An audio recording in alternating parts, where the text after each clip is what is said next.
Okay, we are live, but we got to let it breathe for a moment here as we bring on our awesome, lovely, phenomenal Facebook community, and then we're going to get things cooking proper. And we are almost good. Welcome in, everybody, to the Huddle Up podcast, presented, as always, by Mile High Huddle, powered by Blue Wire Pods.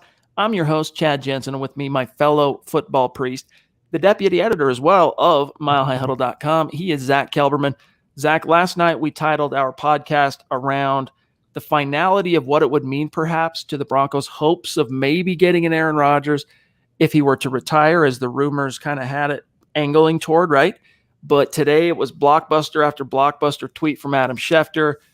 A-Rod is sticking around in Green Bay for at least 2021. So for those who don't live on Twitter, bring everyone up to speed on what we learned today, what's going on with Aaron Rodgers and the Packers. Well, apparently, and it was preceded by Mark Murphy and Brian Gutekunst. They had a shareholders meeting at Lambeau Field where they said that they hope for a resolution with Aaron Rodgers. And sure enough, an hour later, Schefter and Rappaport reported that he's expected to return with, as Schefter put it, concessions that were made. So he's getting no additional money, no more guaranteed money, but he's given more say in his future. It seems like he can pick where he wants to go starting in 2022. I think they're going to make some personnel moves that he signed off on, maybe Devontae Adams, his extension. And overall, I think they were just acquiescing to what Aaron wanted behind the scenes. We don't know what that is yet. But for right now, he is locked into coming back for Green Bay for the 2021 season, maybe 22 also, depending on how this year goes. But the tea leaves are saying he's back for one more year and then a trade next offseason. So the dream is not dead for Denver. It's just dead for now. Yep, kick that can on down the road. We're excited, gang, because we have Mile High Huddle's analytics expert, Thomas Hall, who's going to be joining us here on the show in just a few minutes. He had an interesting article today on Drew Lock that yielded some interesting stats, analytics on Drew that kind of paints a relatively bleak picture about what his future might hold. And we're going to talk to him about that. We're going to try and understand some of the data and what it all means and try and interpret that a little bit for you. But before we grab Tom, real quick, the other big tectonic shift, really it started, Zach, last night as we were going live. We didn't really touch on it much, but today it kind of blossomed further.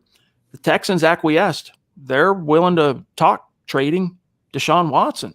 So how much of a realist, you had an article at MHH, I can pull that up while we're talking here, but is this a realistic thing for the Denver Broncos, or is he still too radioactive to even contemplate this if you are George Paton?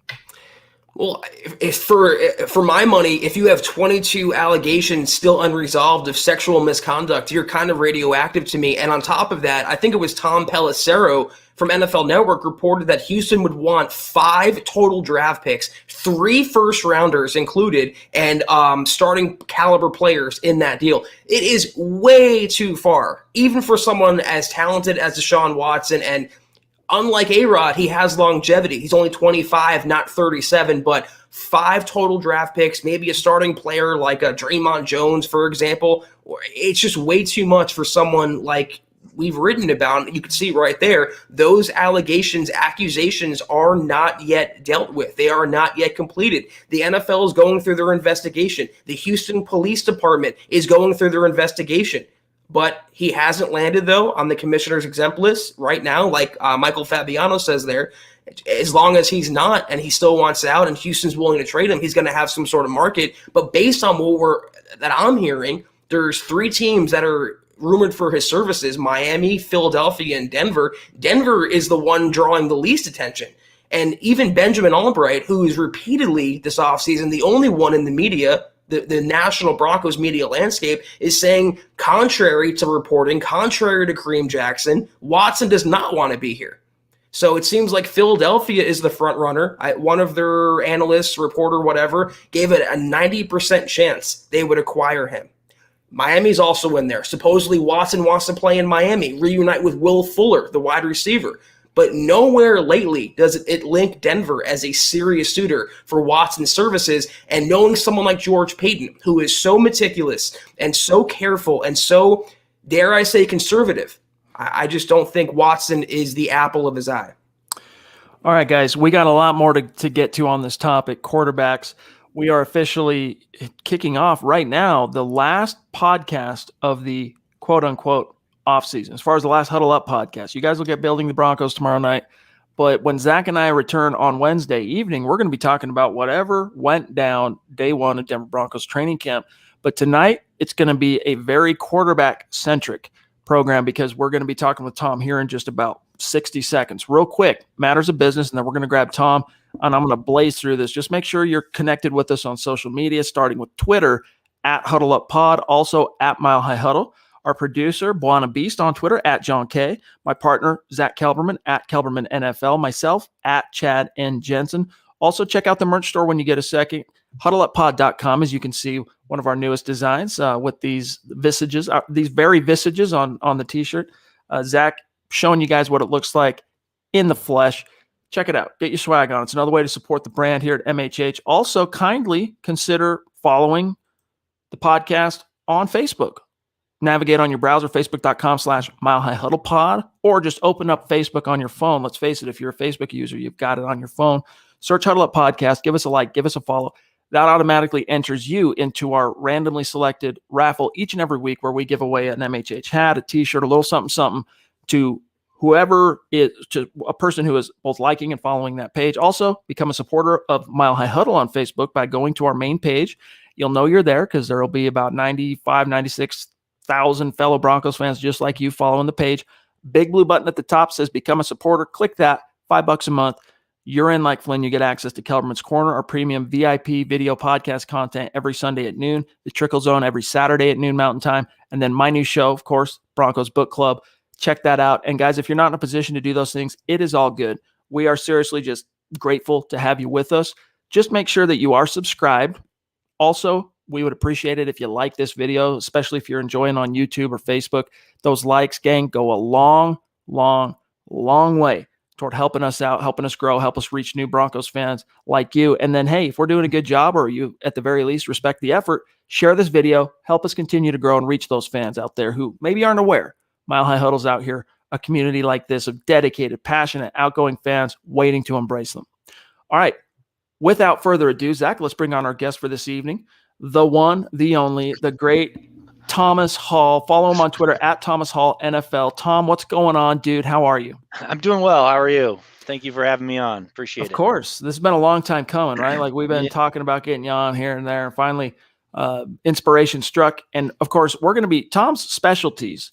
For most of you know this that are consistent readers of milehighhuddle.com, but Tom's specialty is not only analytics, but also Hall of Fame. This dude's brain on anything Bronco Hall of Fame related, it's like a Rolodex, dude. And so, Tom, we're going to get you back on when, what is it, August 19th? I'm trying to remember the HOF dates when they're doing the, the presentations and the speeches. Yeah, that sounds about right. I don't know the exact date either, but I'm looking forward to it. Yeah, definitely. We'll check the dates tonight after the show and set it up to where our schedule is good for you. It's good for you as well.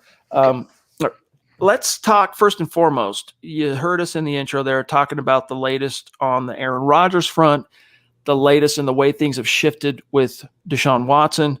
Where do you stand as far as your take, your opinion on this? Obviously, Aaron's going back to Green Bay, so let's remove that from the equation. Would you want to see, or do you think it's in the team's best interest to see the Broncos go out and really make a strong push for Deshaun Watson while everything is still in the wind relative to those accusations? Talent-wise, yes, but I wouldn't touch him right now with all the stuff that's going on. It doesn't make sense. I mean, it's so much uncertainty, and I mean the allegations. I don't know any. I'm not privy to all of them, but until that's resolved, I wouldn't do it. And he's a heck of a talent at a quarterback, but there's just too much baggage. Tom, like Chad said, Aaron Rodgers right now is off the table for 2021, but maybe not in 2022. There's a chance that the Packers could move on. And I know the variable is, and the condition is here, if Drew Lock or Teddy Bridgewater doesn't pan out, let's assume they don't. Okay. Let's assume the Broncos are looking for a quarterback next year. How do you feel about Rodgers, and do you like him enough where you'd surrender that capital? And think about he'd be 38 going into his age 39 season next year. How would you, kind of a multi-layered question, how would you approach quarterback if Locke or Bridgewater doesn't pan out? I would go after. I would take Rodgers in a heartbeat. I mean, he's got a wealth of talent, and in today's NFL, quarterbacks are playing much longer. So it's not the old days where 34 or 35 they're just about at the end. I mean, look at Tom Brady's going to play at 45. He looks like he's doing it at a high level.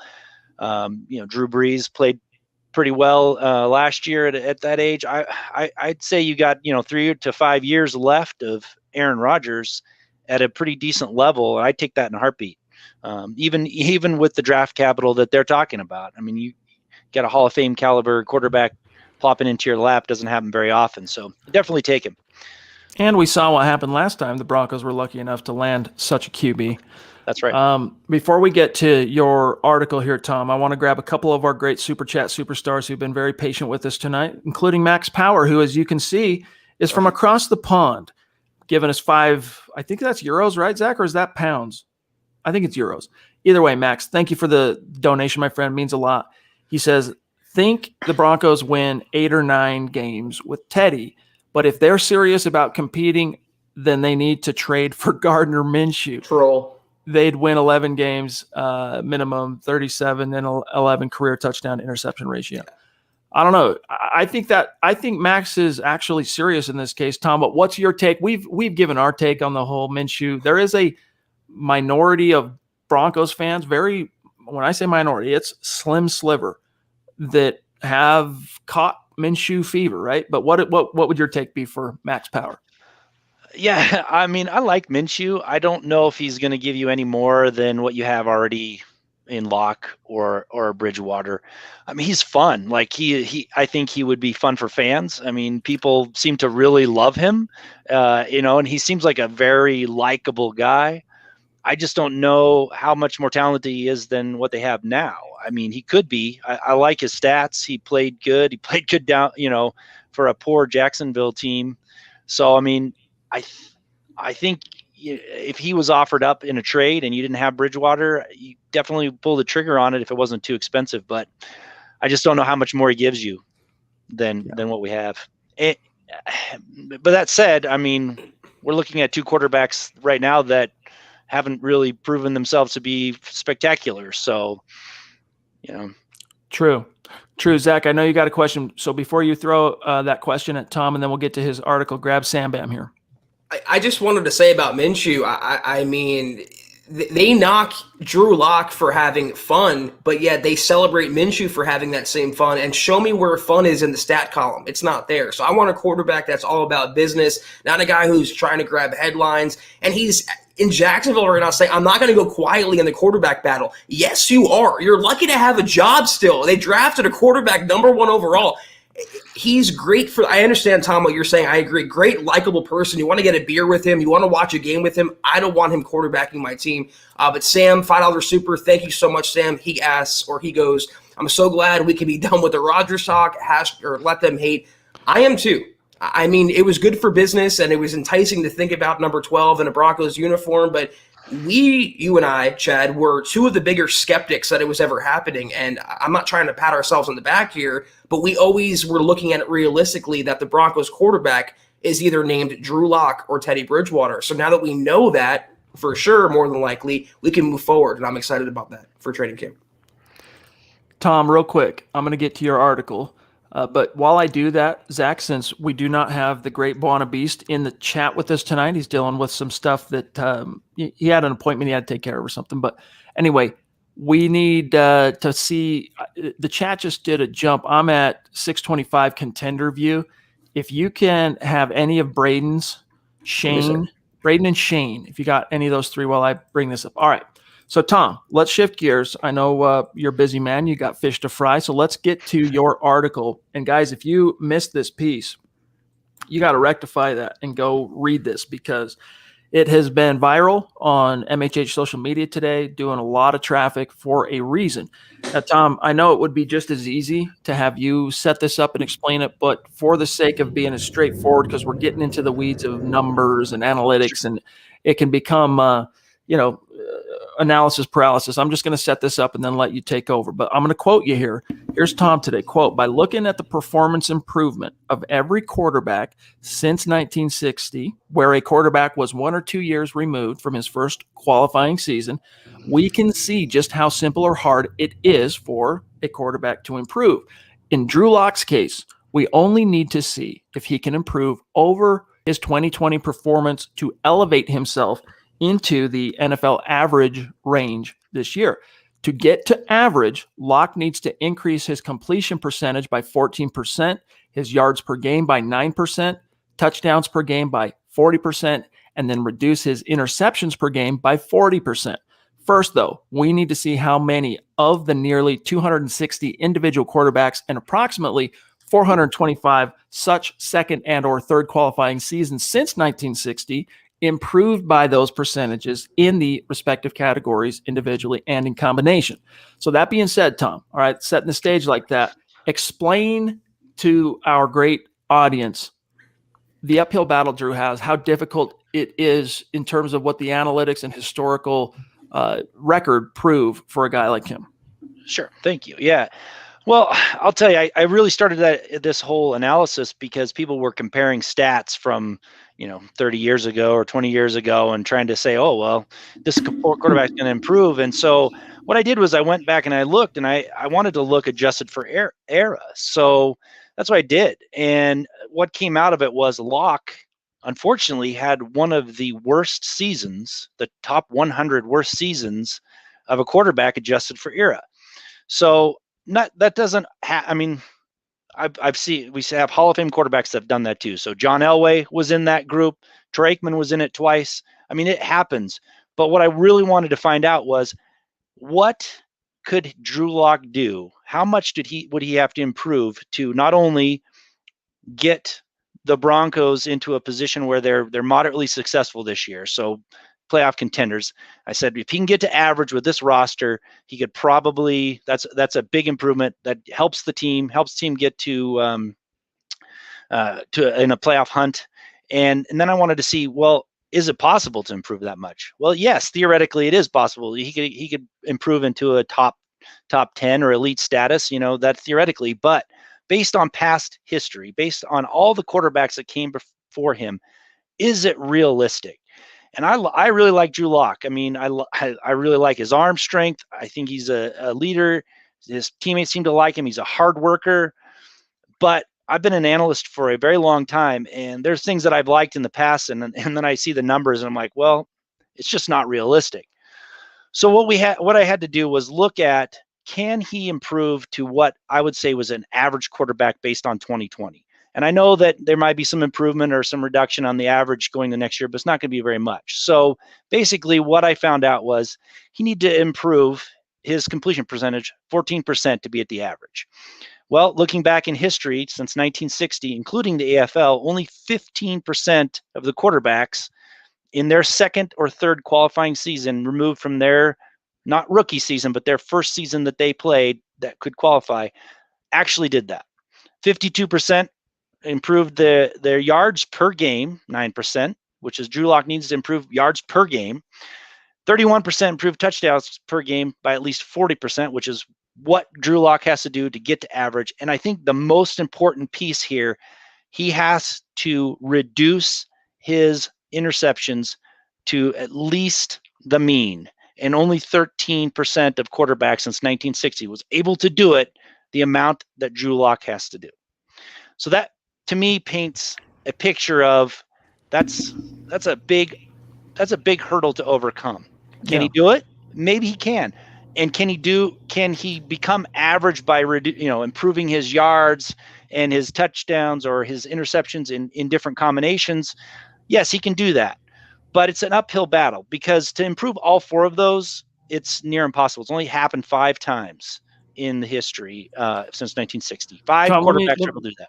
Let me interrupt you real quick here. Yep. Because as you said, hey, the stats, the numbers, these are the facts. And guys, in case you missed that, what Tom is saying, that of all those quarterbacks since 1960, only 15% of them were able to improve their completion percentage by at least 14%, which is what it would take for Drew to get his completion percentage into the NFL average ballpark. Only 52% of those quarterbacks were able to improve their yards per game by at least the 9% Drew would need to improve to get to NFL average on yards per game. 31% improved their touchdowns per game to at least 40%, which is what Drew would need to do, and 13% improving their interceptions per game by dropping it 40%. Now, here's the thing, though, to give fans a little bit of hope, right? Because there are outliers. There are little wrenches that get thrown sometimes into formulas and things like that you can't always foresee. In the case of Drew, I want you to talk about let me see. Yeah, right here. The unique aspect of what he encountered, because you're going off his 2020 body of work. And 2020 was such a weird ass year for every quarterback under the sun, but especially the young guys out there trying to make that leap, whether they were rookies, first year, second year, third, whatever, and how much that outlying factor, right, of how weird 2020 was, maybe could fudge these numbers somehow in terms of us trying to predict or project forward what he could do in year 3. Absolutely. I mean, it is true. He had the stack. I mean, not only did he change offensive coordinators, he didn't have a training camp. He was hurt in his first training camp, pretty much, going into preseason and as a rookie. I mean, he definitely has not had the benefit of a complement of a training camp and the same, familiarity with the system, not having rookie receivers. So there, that has to be taken into account. But I will say, we've had in this data set, we've had strike seasons. We've had other quarterbacks that have endured some sort of, adversity as they're trying to improve. So as you think about all that, is his, card stacked against him any different than many of the other ones have had in the past? Well, I would say probably, because this is a pretty unprecedented situation with COVID in the NFL. So there is hope. And I also would like to say this too. Like, I think that you should take this and think about in a positive light as well, is don't look for Drew Lock to become an elite quarterback next year or this year, because it's probably not going to happen. But if he can get to average, that is going to send a huge signal to not only the front office about his improvement and what he could do even the following year, but it also should put the Broncos into a winning situation. So it's actually, if he can get close, and I have to look back at Josh Allen. Everybody compares look what Josh Allen did. I actually looked at what Josh Allen did in 2019 instead of 2020 to compare to Drew Lock. Face it, Josh Allen was in the same boat. It was a terrible season. In fact, he was in the top 15 worst seasons of all time, adjusted for era, based on what I was looking at. But his next year, he improved significantly. He almost hit all 4 of those categories that I'm talking about for Drew Lock. Mm-hmm. He almost improved all 4 of them to the requisite amount to get to average. And he was just below average that year and then took that next step.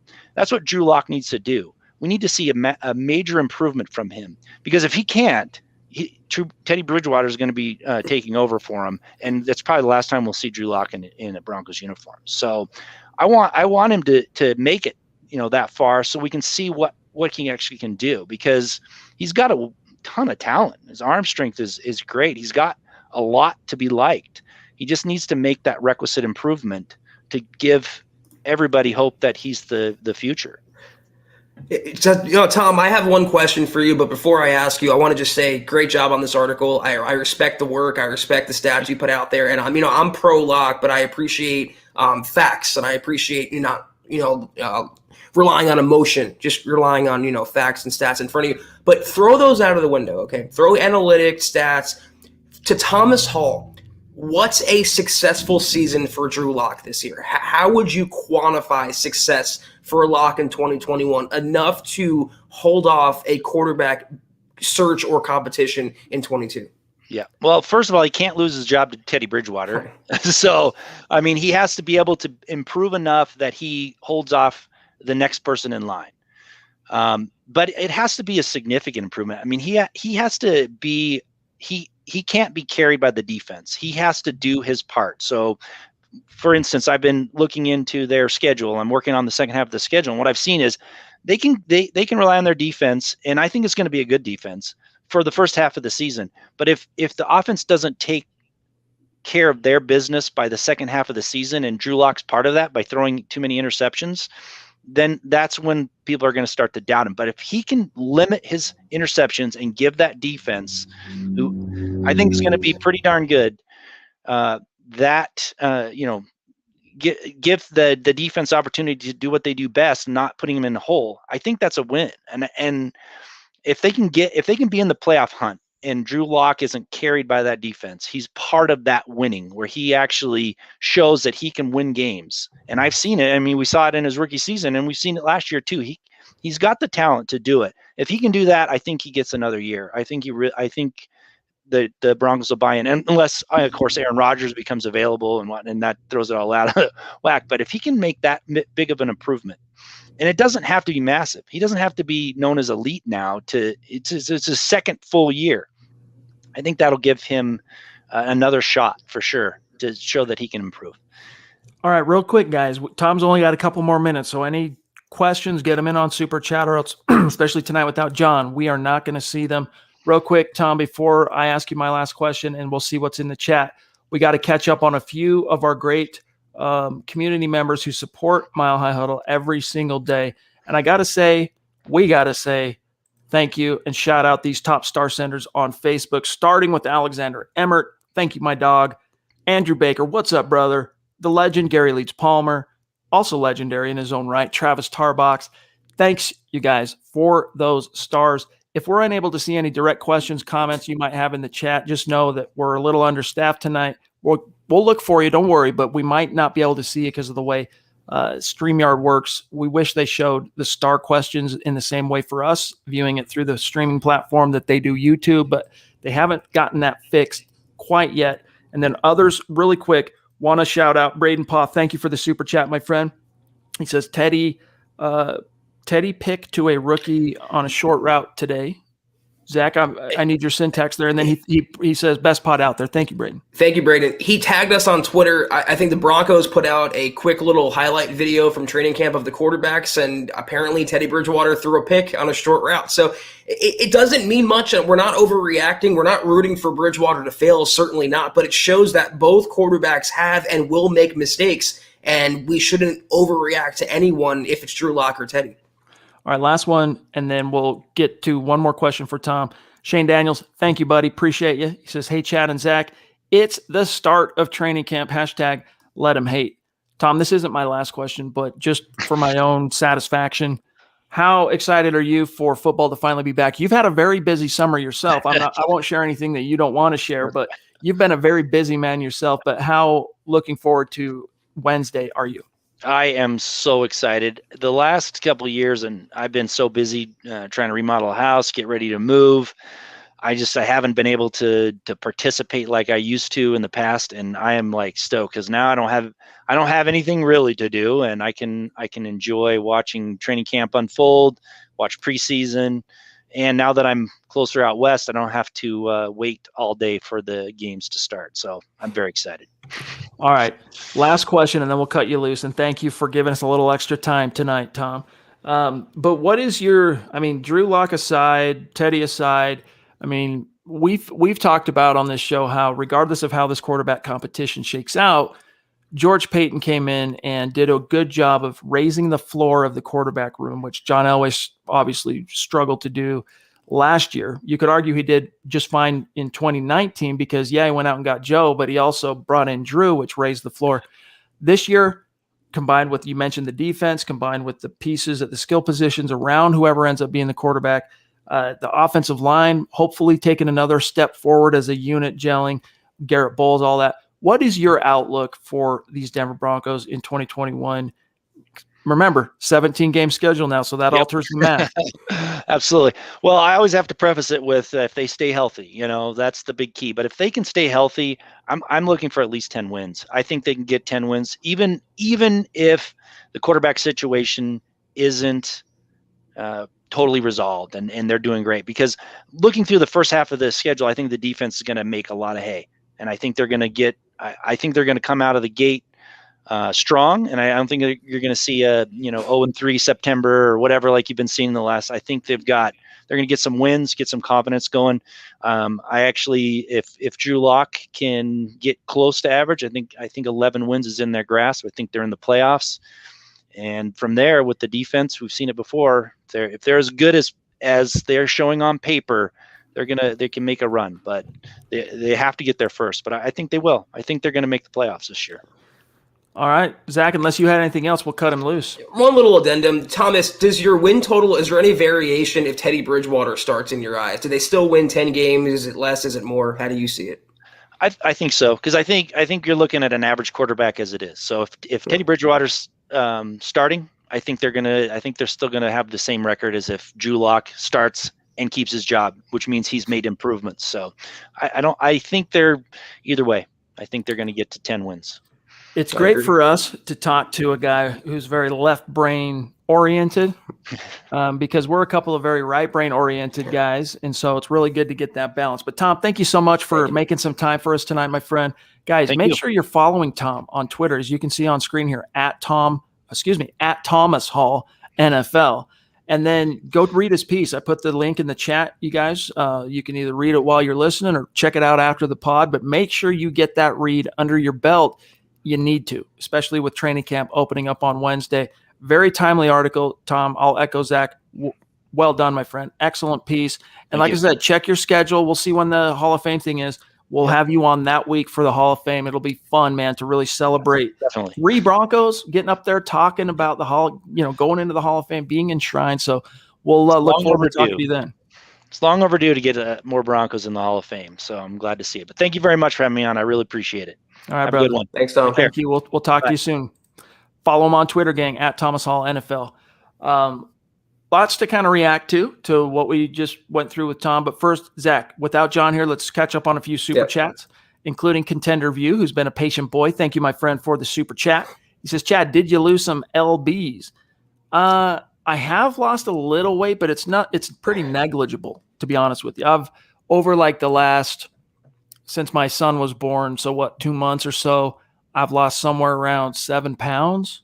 So I don't know what you're seeing, my dog, but I don't think it's enough, Zach, to show anything on screen. Maybe it's just the new lighting in this new studio I built. I don't know. I think Contender is just thirsty. Buy him dinner first, Contender. No, we appreciate you, though. Chad, you look good. Preach. Before I forget, shout out to Christian, whose birthday it is today. All right, Christian De Jesus. Happy birthday. Out in Las Vegas, the lifeguard extraordinaire. Happy birthday to you, my friend. All right, let me see what else we've got here, because we've had – here's Mike Apostle. Real quick, I'm going to read this from the chat because it's a big comment. Mike says, called exactly what happened months ago, aware of why Rodgers was upset and what his plan was, and was clear Green Bay was not trading him this year. Just wanted to shout out those who doubted it. We can finally get back to some normalcy until the next good quarterback becomes available, and the Lock haters can argue about how we need him. Zach, you can't argue with anything he said there. However, or maybe you can, I can't, but Drew Lock can make that a non-issue if he goes out and takes care of business.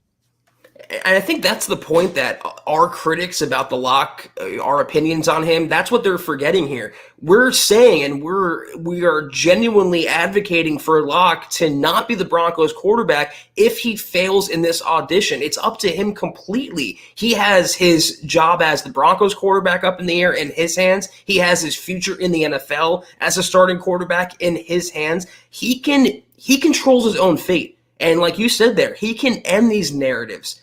He can deliver the Broncos back to the playoffs. He can make them relevant again, or he can not take the mantle. He can not rise to the challenge. He can fail the test. Whatever cliche you want to use, it can go both directions. And if it goes the other way, the way that Chad and I and some other people don't see it going, then we'll be the first one to say he's not it. He shouldn't be it. Never will be it again.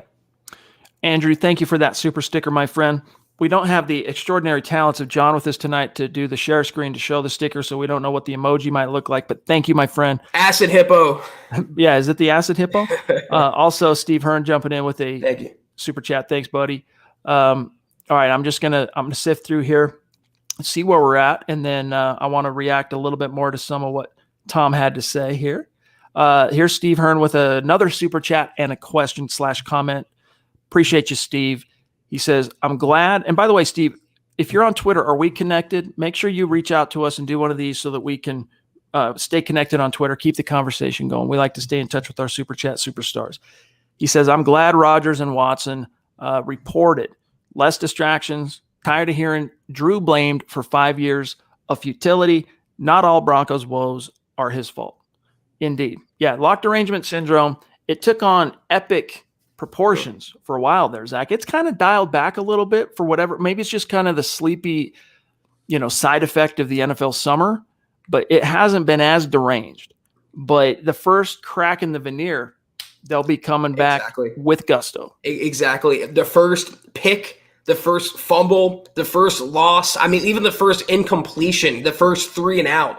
That sect of Broncos country is going to just latch on and just go in on Drew Lock over and over and over again. And to me, it is derangement. To me, it is, delusion. It's insanity. But that's what some people are convinced of themselves, that Lock is the worst thing to ever happen to humanity, not just the NFL. I mean, he is worse than cancer, Mr. Drew Lock. And that's what some people genuinely think about him. We have to just keep fighting that opinion off.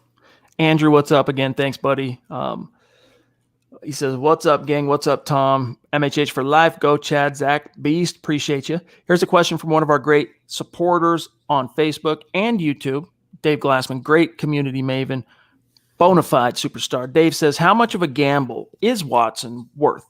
Next year's first rounder and second rounder? So, Zach, let me put it to you this way. Let's say you could... What's a plausible, not just plausible, but what would you give up for Watson, if anything, considering that he's still in the weeds with these 22 allegations? Well, it's so tough because I'm trying to toe the legal line here.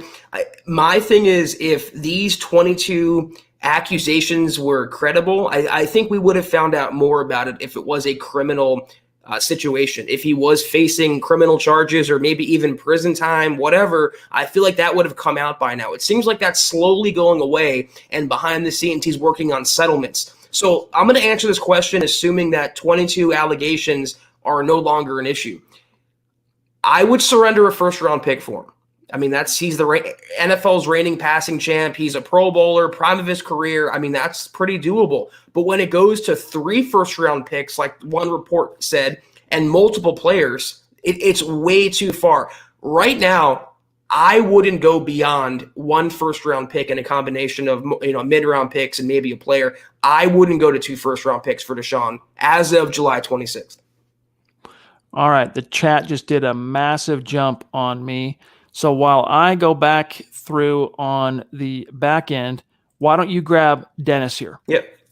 Dennis, $10 super. Thank you so much, Dennis. It's great to see you, as it always is, every single podcast. Dennis goes, crazy idea. Offer 1 to 2 first-round picks and 1 second-round pick, but it has to happen now. We take on all the risk, suspensions, criminal charges, but don't take all that risk and pay a king's ransom too. Thoughts? The risk is the thing that's going to make George Payton not want to do this. I saw a comment in the chat that said he values high character guys. And for the most part, that's true. And everyone's going to talk about Dalvin Cook and him drafting him. But for the most part, that's what he likes. He doesn't want risk. He doesn't want bad character issues. He doesn't want locker room lawyers. He doesn't want cancers.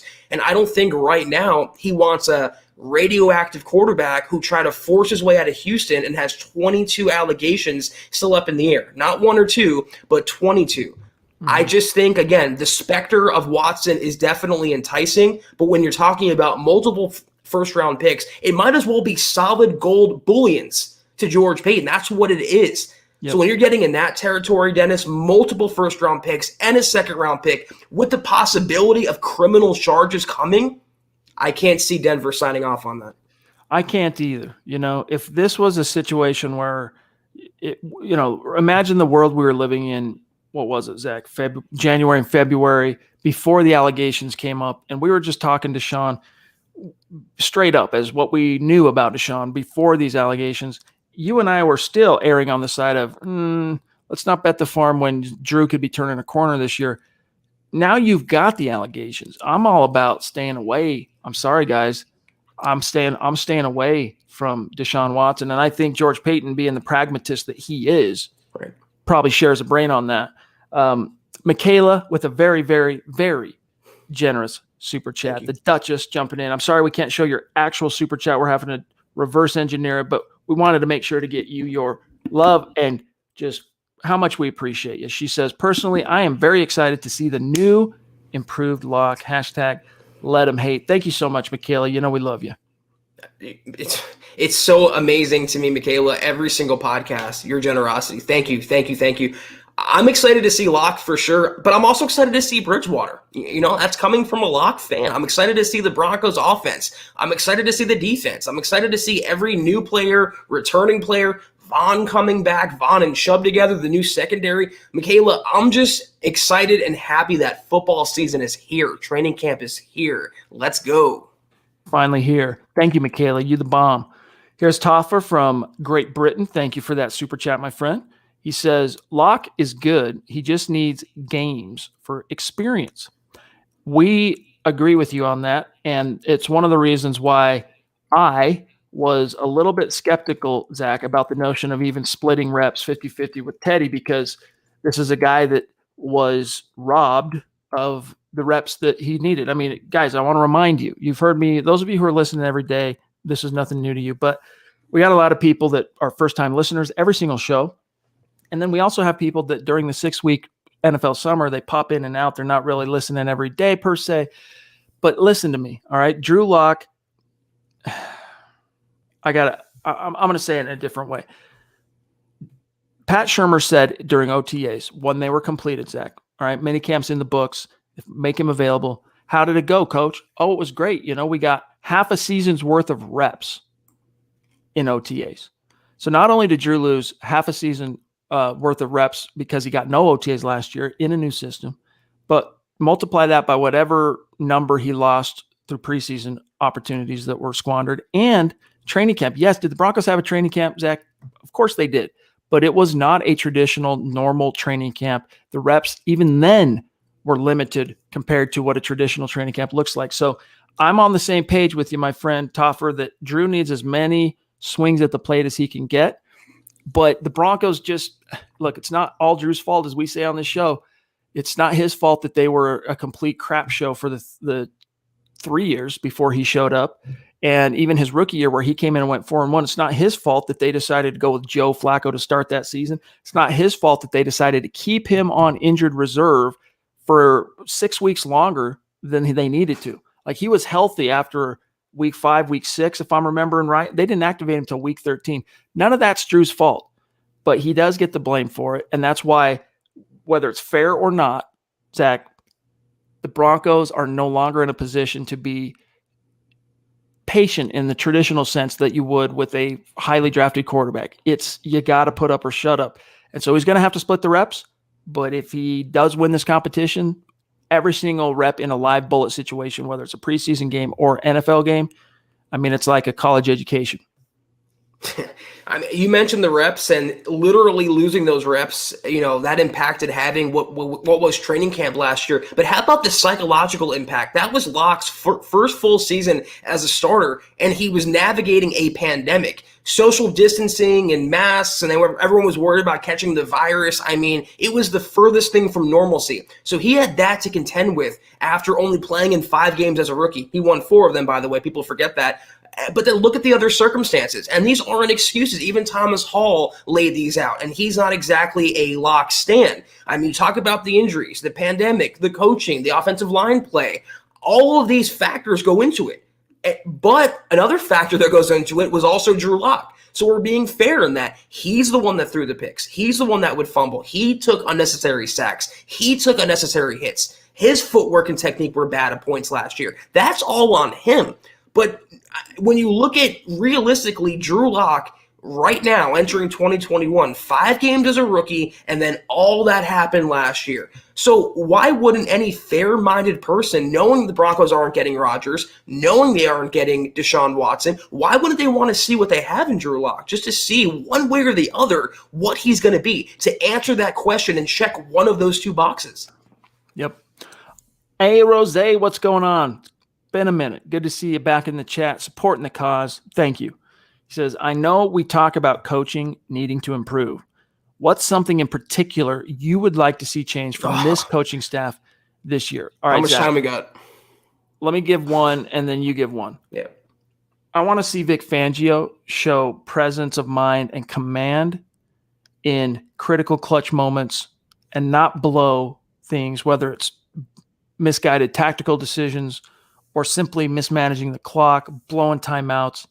That's one thing I want to see just from Vic Fangio, but I could continue to go on. What do you got? That's the first thing that came to mind for me was Fangio, his clock management, situational coaching, just being more of a head coach of the entire team, not just a defensive coordinator.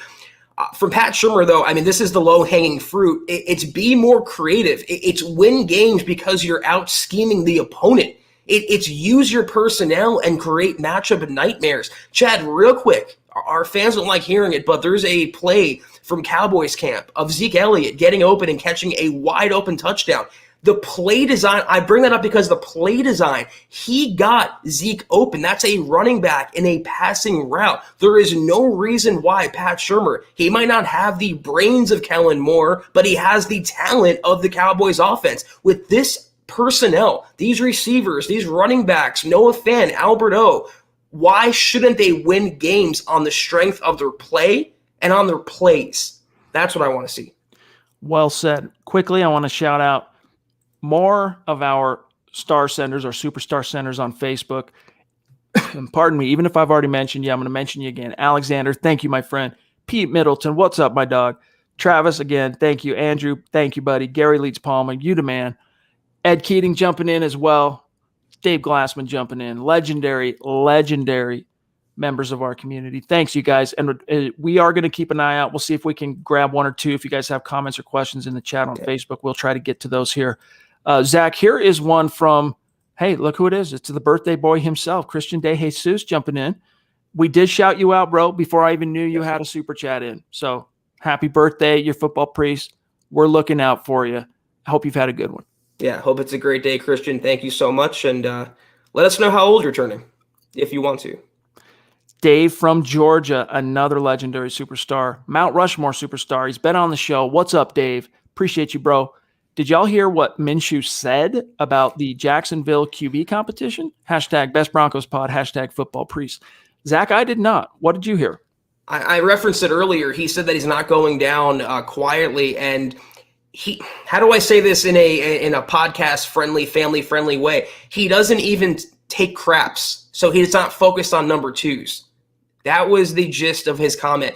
And, you know, it's funny and all, but he's not being really realistic. He's lucky, again, to be employed by Jacksonville after they drafted Trevor Lawrence. So I don't want a guy that's his own, creation in his own mind, a guy who loves hearing himself talk, who's more of a meme than a starting caliber quarterback. It's a great quote, but doesn't do much for me. And also, dude, recognize the situation you're in.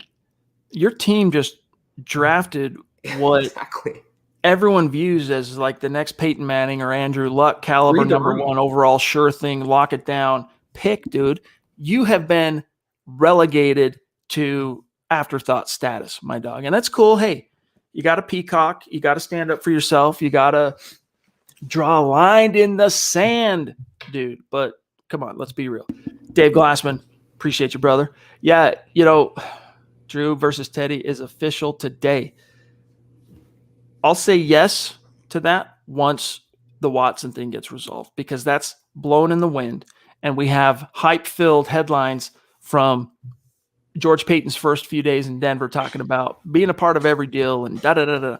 So I'll sleep a little easier once Watson, that situation, Zach, gets resolved.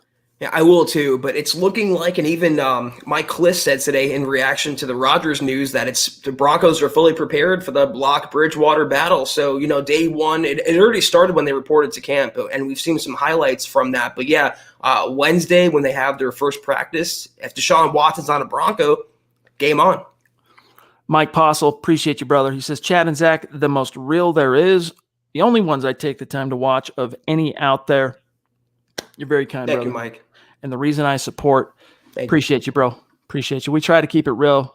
Glad to hear that you feel that way too. Keep it 100. Pete says, if we get 10 wins, I hope it's worth that playoff place. So Tom said, I see 10 wins. And I don't think that's being too bullish. That's like the equivalent of a 9-game season in a 16 gauntlet, right? So I don't think that's going too far out over your skis, because not only did they make a bunch of improvements roster-wise this year, I mean, we could run through them, but you're getting back so many key, crucial guys that you didn't have last year, from Vaughn to Cortland to, Bryce Callahan was banged up. He's back in the saddle. The litany is long, dude. It's long. So, yeah, it's all they need, as Tom illustrated, whether it's Drew, whether it's Teddy, average QB play, and this team is a force to be reckoned with. Doesn't mean they're out there vying for a Super Bowl per se. But hey, I guess technically, Zach, if you find yourself in the playoff tournament, you're vying for a Super Bowl. Yeah, tell that to the 07 Giants. No one thought they had a chance. It's all about when you get hot and at the right time. But if you say on social media or publicly Denver can win 10 games, people will freak out at that. But, well, let's see. In 2019, Fangio's rookie year, they won 7 games, and that was Locke winning 4 of them. And they didn't have the talent. They didn't have the experience. They didn't have the roster. They didn't have, I believe, the coaching staff. And they had a harder schedule. So is it really unrealistic to think and to look at this roster and to look at the easier schedule? Is it really unrealistic to assume Denver would win just 3 more games than they won in 2019? I don't think it is. And in fact, like Thomas was saying, if Locke hits his ceiling or he progresses maybe a step or two beyond what he's at now, 11 games. You never really know what could happen, but I think 9 is the absolute floor. So if they win 10, it wouldn't shock me at all. Contender View, we're just busting your chops, right? We appreciate you, brother. Orange Crush on Twitter, what's up, buddy? Times have changed, man. Fans used to root for the team no matter what. Now it's like the sky is falling. Yeah, and on one hand, I can my heart goes out because Broncos fans aren't used to this. Broncos fans are not used to 5 years of missing the playoffs. Broncos fans are not used to 4 consecutive sub-500 seasons. So on one hand, I can understand how, the thread is getting pulled out of the sweater and some fans are unraveling a little bit, right? I get it, but pump the brakes on the Drew Lock derangement syndrome. It has died down a little, so hey, we'll take it. Yeah. All right. We are at 52 minutes. It's about time to bounce on out of here. Here's Ed's comment from his stars. Appreciate you, bro. Hey, Chad and Zach, just showing some love. Hit the like button. Yes, guys, please. We've got a few hundred on YouTube watching. We got a few hundred on Facebook watching. Guys, please, if you're enjoying this even one whit, make sure you like the video. Appreciate you. Thanks, Ed. Thanks, Ed. All right, let me see. Travis Tarbox. Is Bradley Chubb a full go for training camp? Mm-hmm. He is. They only put 3 people on the pup for what it's worth. And Chubb, he had that procedure. I guess we'll have to wait to see, because I just had to remind myself. He had that little procedure that you and I questioned. Why did they wait so long, right, to do that? Was it the ankle? It was an ankle, I want to say. Or was it a knee? Now I'm trying to remember. I think it's the ankle. But either way, late in the season, May, I want to say, Zach, is when he went under the knife. It was a outpatient type deal, but it's not like it was not a major surgery by any means, but I think you'll see him out there. They might they might pitch count him for a week, but Bradley Chubb is going to be locked and loaded. Amari Cooper had a cleanup procedure on his ankle and he was placed on the PUP list. That happened in June. So Bradley Chubb, if it was serious and he had that procedure, he would have been on PUP.